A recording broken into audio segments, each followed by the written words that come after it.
L'agenda 2063 de l'Union africaine ne peut être réalisé qu'avec l'inclusion pleine et significative des femmes et des filles. Conscientes du défi qui est le leur, les femmes africaines engagent de plus en plus leur leadership au cœur des grands enjeux économiques, politiques et géopolitiques du continent. Sur le plan de la construction de la démocratie en Afrique, on peut voir les femmes militer contre les violences électorales et la prise du pouvoir par la force. Au Sénégal, d'où je suis originaire, les femmes ont compris que leur voix compte grâce à leur carte d'électeur et elles choisissent librement à qui elles vont accorder leur confiance. Lors des dernières élections, elles ont fait le tour des formations politiques en les engageant à ne pas promouvoir la violence. Prendre en compte le facteur humain dans la résolution des conflits et dans l'implémentation des politiques de développement, c'est l'un des points forts des femmes leaders en Afrique. Pour elles, le bien-être communautaire compte.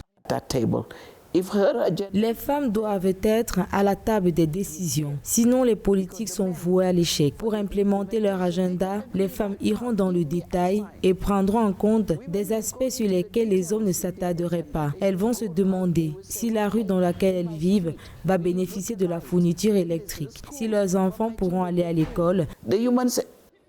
En Afrique, le leadership des femmes repose sur un pilier majeur qu'est l'éducation. Après la pandémie de Covid-19 qui a conduit à la déscolarisation de plus de 125 millions de filles, le Centre international de l'Union africaine pour l'éducation des filles et des femmes œuvre au retour à l'école des jeunes filles grâce à un programme de cantine scolaire.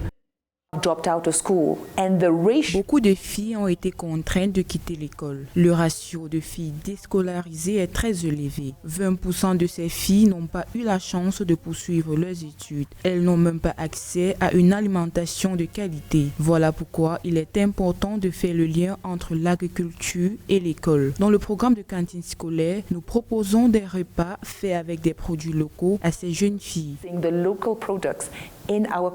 Les femmes produisent 62% des biens économiques en Afrique, or seuls 8,5% sont officiellement scolarisés dans l'économie. Cependant, les secteurs de l'énergie, des finances et des services à la personne comptent le nombre le plus élevé de dirigeantes sur le continent à 25,2%, 24,5% et 24,3% respectivement.